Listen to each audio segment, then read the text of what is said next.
naplatan tayo.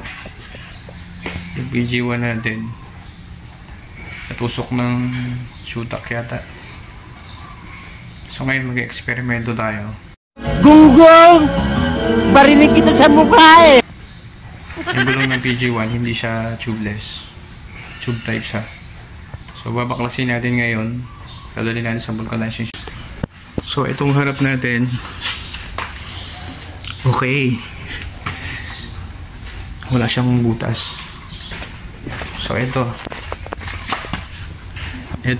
likod, so ayan lang yung tumusok sa kanya. So yan ang problema sa mga tube type, kahit kapiraso lang tumusok sa kanya talagang sisingaw siya. So hindi natin siya pwedeng itulak, masisira yung ano natin. So kaya gagawin natin, babaklasin na lang natin siya, isabay na natin yung harap. So gawin natin tubeless.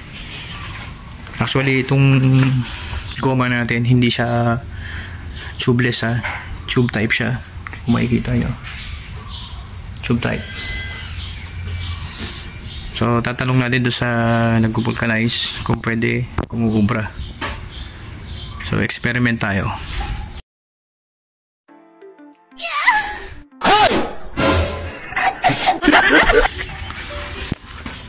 Ayun, baklasin na natin to.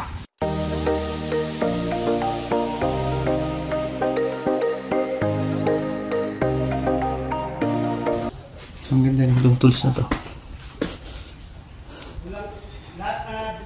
kompleto siya. Yung martilyo, pwede yung flies. So ang ganda niya.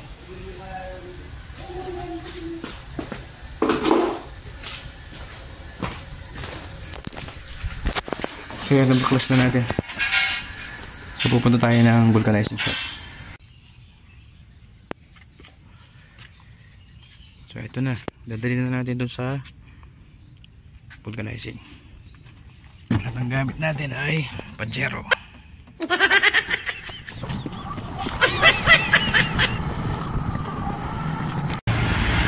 So waiting pa tayo, pero pa siya tinatapos. Yan, so yan na. So 730 daw lahat. So dalawa na yun, 730. So tubeless niya na.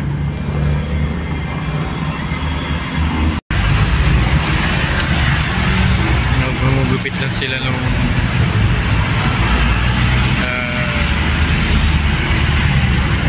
mas maliit na interior.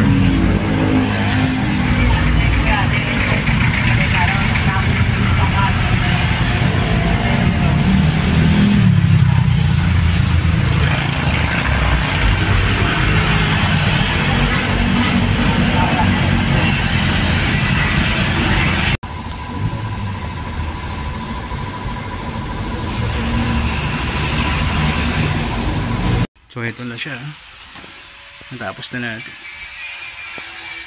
Tubeless na to mga bro. So yung butas niya kaganina nasa hulihan.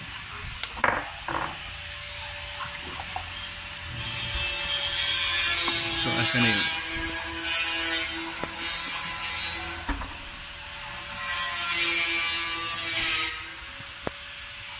So ito yung merong ano, lumabas na isilan. Ayan. So kahit mapako siya, wala na tayong pangamba. Kabit natin.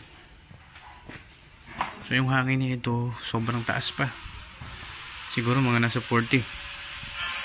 So para lumapat daw na maigi yung ano niya, labi niya, kaya fix muna siya.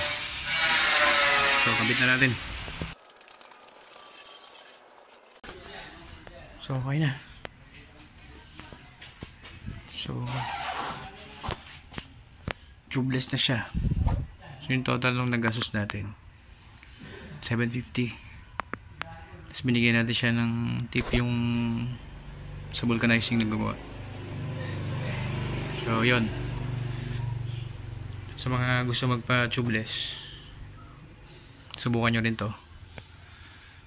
or antayin nyo muna yung feedback natin kung okay ba siya. So i-update ko kayo. So yun, hanggang dito na lang muna yung video natin. So thank you for watching mga bro. Ride safe and God bless.